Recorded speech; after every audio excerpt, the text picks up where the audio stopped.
Экономикалық және жартылай санкциялар салдарынан бұл елде адамдар заманауи көліктердің орнына ескілеу көліктерді пайдаланып, ескірген ұшақтармен ұшуы, сондай-ақ әлемдік танымал брендтерден бейхабар болуы, немесе туристер көп баратын бағыт болмауы мүмкін. Алайда бұл мемлекет мұнай қоры бойынша әлемде үшінші, ал газ қоры бойынша екінші орында тұр. Географиялық орналасуы да өте тиімді, ал әскери әлеуеті жағынан әлемдегі ең күшті 15 мемлекеттің қатарына кіреді.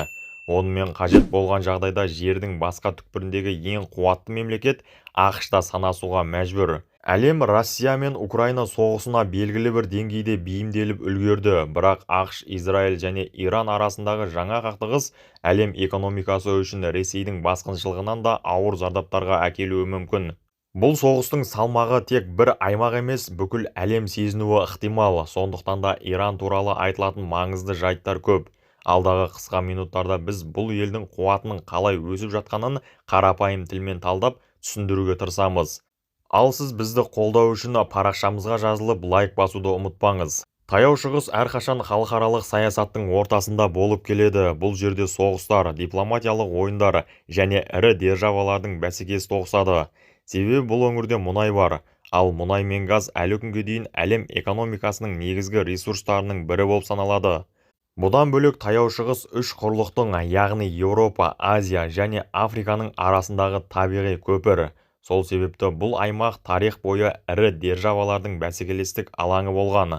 Мұнай бар жерде ақш бар, мұнай бар жерде соғыс бар деген сөз де бекер емес. Қазақстанның теңізге шыға алмайтын мемлекет екені неге жиі айтылады? Себебі әлемдік сауданың шамамен 90%-ы теңіз және мұхит жолдары арқылы жүзеге асады. Сондықтан географияда тар өткелдер деп аталатын орындар, бұғаздар, каналдар және стратегиялық көлік жолдары өте үлкен маңызға ие. Осындай нүктелерді бақылауда ұстайтын мемлекеттер тек жаһандық саудаға ғана емес, сіздің үйіңіздегі газға, жарыққа, көлігіңіздегі бензинге, тіпті күнделікті азық-түлік бағасына да әсер етеді. Иранға келсек, ол тек табиғи ресурстарға бай ел ғана емес. Сонымен қатар ол әлемдік энергетика үшін стратегиялық маңызы зор Хормуз бұғазы маңында орналасқан. Бұл бұғаз арқылы әлемдік мұнай тасымалының шамамен 5-тен 1 бөлігі өтеді. Қазіргі ақш, Израиль, Иран арасындағы қақтығыс аясында бұл бұғаздың жабылуы қаупі Еуропаға да әсер етуде. Соңғы 10 күнде Еуропада газ бағасы шамамен 2 есеге жуық өсті, ал мұнай бағасы да айтарлықтай өзгерді. Таяу шығыс мұнайына қатты тәуелді Азия елдерінің жағдайын енді өзіңіз елестете беріңіз. Міне, экономикалық тұрғыдан Иранмен неге жақсы қатынас ұстау маңызды екенінің бір себебі осы. Бірақ бұл бәрі емес. Иран Шығыс Азия мен Еуропаны байланыстыратын құрлықтағы көлік дәліздерінің де маңызды бөлігі. Бұл бағыттар тасымалдау уақытын 30-40%-ға, ал шығындарды 20-30%-ға қысқартуға мүмкіндік береді. Енді сұрақ туындайды. Иран ең қатаң санкциялар астындағы ел болса, ол мұнайын қалай сата алады? Санкциялар көбіне саяси құрал, ал мәселе пайдаға тірелгенде түрлі айналып өту жолдары табылады. Экономика көбіне саясаттан жоғары тұрады. Иран өз ресурстарын шектеулерге қарамастан жасырын сауда арқылы, үшінші елдер арқылы, бартерлік келісімдер арқылы нарыққа шығарады. Мысалы, Иран мұнайының негізгі бағыттарының бірі Қытай. Кейде мұнай басқа елдің өнімі ретінде қайта өңделіп немесе араластырылып нарыққа шығарылады. Иран толық оқшауланған ел емес, ол Қытай, Ресей, Үндістан, Орталық Азия және таяу шығыс елдерімен экономикалық байланысын сақтап отыр. Бұл серіктестіктер санкциялардың әсерін азайтып, Иран экономикасының толық күйреуіне жол бермейді. Иран неге 20 ғасырдан бері санкциялар астында? Мұны түсіну үшін тарихқа оралу керек. 20 ғасырдың басында әлемде мұнай өндірісі қарқынды дами бастады. Сол кезеңде Иран аумағында да ірі мұнай қорлары табылды.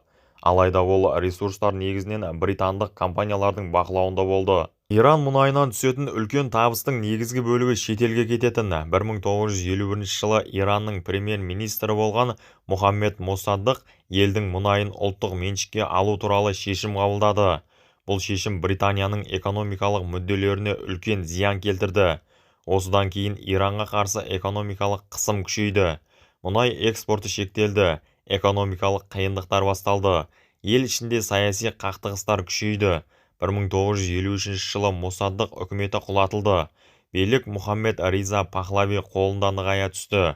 Шах үкіметі батыс елдерімен тығыз қатынасты жалғастырды. Бірақ бұл шешім ел ішінде наразылықтарды одан әрі күшейтті. 1979 жылы Иранда Иран революциясы болды. Бұл революция шах билігін жойып, елдің сыртқы саясатын түбегейлі өзгертті. 1979 жылдың қарашасында Ирандағы ақш елшілігі басып алынды. 52 америкалық дипломат 449 күн бойы тұтқында ұсталды. Осы оқиғадан кейін ақш Иранға қарсы алғашқы ірі экономикалық санкцияларды енгізді. Кейінгі жылдары бұл шектеулер одан әрі күшейді. Мұнай экспорты шектелді. Банк жүйесіне қолжетімділік қиындады. Шетелдік инвестициялар азайды. Бұл жағдайлар елдің экономикалық өсуін баяулатты. Ұлттық валюта реал бірнеше рет құнсызданды, инфляция өсті, импорт бағалары қымбаттады, алайда Иран экономикасы бұл қысымдарға белгілі бір деңгейде бейімделуге тырысты. Кейбір салаларда жергілікті өндіріс дамыды. 2000 жылдары Иранның ядролық бағдарламасына байланысты халықаралық даулар күшейе түсті. 2006 жылдан бастап ақш Иранға қарсы жаңа санкциялар енгізді. Осылайша Иран әлемдегі ең ұзақ уақытқа созылған экономикалық санкцияларға ұшыраған мемлекеттердің біріне айналды. Неліктен кейбір елдерге ядролық қаруға ие болуға болады, ал Иранға болмайды? Бұл сұрақтың жауабы халықаралық құқық пен саяси тарихқа байланысты. Негізінде атом қаруын реттейтін басты халықаралық келісім бар. Бұл келісім бойынша тек 5 мемлекет ресми түрде ядролық держава ретінде танылған, себебі олар атом қаруын 1967 жылға дейін жасап үлгерген. Келісім қабылданған кезде бұл елдерде мұндай технология әлдеқашан бар еді. Сондықтан олар ресми ядролық мемлекеттер ретінде мойындалды. Ал қалған елдер ядролық қару жасамау міндетін өз мойнына алған. Иранда осы келісімге қосылған елдердің бірі. Демек ол ресми түрде мұндай қаруды әзірлемеуі тиіс. Егер ол мұндай қадамға барса, бұл халықаралық келісімді бұзу болып саналады. Алайда бұл мәселенің тағы бір күрделі жағы бар. Мысалы, Израиль ядролық қаруға ие, бірақ ол бұл келісімге қосылмаған. Сол сияқты Үндістан мен Пәкістан да ядролық қаруға ие, бірақ бұл шартқа мүше емес. Сондықтан халықаралық саясатта күрделі әрі екіұшты жағдай қалыптасқан. Бір жағынан заңдар ядролық қаруды шектеуді талап етеді. Екінші жағынан кейбір елдер бұл қаруға әлдеқашан ие болып үлгерген. Сондықтан Иран төңірегіндегі пікірталастар тек құқықтық мәселе ғана емес, сонымен қатар ірі геосаяси тартыстар аясында қарастырылады. Егер санкциялар болмаса, немесе толық алынып тасталса, жалпы алғанда Еуразияда газ, мұнай және жүк тасымалы арзандауы мүмкін еді. Бұл бір жағынан басқа елдерге пайдалы болғанымен, өңірлік көшбасшылыққа ұмтылып отырған Израиль үшін бұл ұнамауы заңды. Сонымен қатар мұнай бағасының төмендеуі де кейбір елдер үшін тиімді емес. Өйткені олардың бюджеті мұнай кірісіне тәуелді. Иран халық шамамен 85-90 миллион адамды құрайды. Егер шектеулер болмаса, автомобиль, электроника, инфрақұрылым және туризм салаларына миллиардтаған инвестиция тартылуы мүмкін еді. 2015 жылы санкциялар ішінара жеңілдетілген кезде Еуропа компаниялары Иран нарығына үлкен қызығушылық танытқан. Неліктен ақш Иранның қыр соңынан қалмай қойды? Бұл негізінен геосаяси есептерге байланысты. Мұнай мен географиялық орналасу да маңызды фактор. Егер Иран ядролық қаруға ие болса, таяу шығыстағы күштер теңгерімі күрт өзгеруі мүмкін. Иранның күшеюі ақштың аймақтағы стратегиясына тікелей әсер етеді. ақш таяу шығыстағы ең маңызды одақтастарының бірі ретінде Израильдің қауіпсіздігін басты орынға қояды.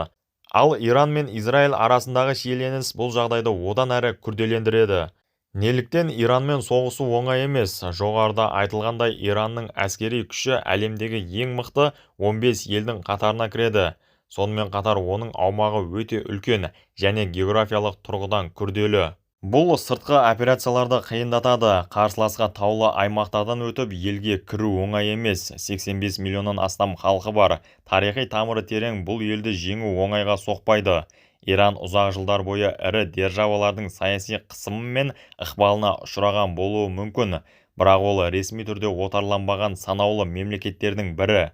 Иранмен ауқымды соғыс бүкіл аймақта үлкен тұрақсыздыққа әкелуі мүмкін. Бұл мұнай нарығына, жаһандық саудаға және өңірлік қауіпсіздікке үлкен қауіп төндіреді. Сол себепті көптеген жағдайларда мемлекеттер әскери жолдардан гөрі дипломатиялық келіссөздерге немесе санкциялармен шектелуге мәжбүр. Дәлірек айтқанда, Иранмен санасуға тура келеді. Иран мәселесі тек әскери күшпен шешу мүмкін емес. Бұл география, саясат, экономика және қауіпсіздік факторлары тоғысқан күрделі геосаяси мәселе.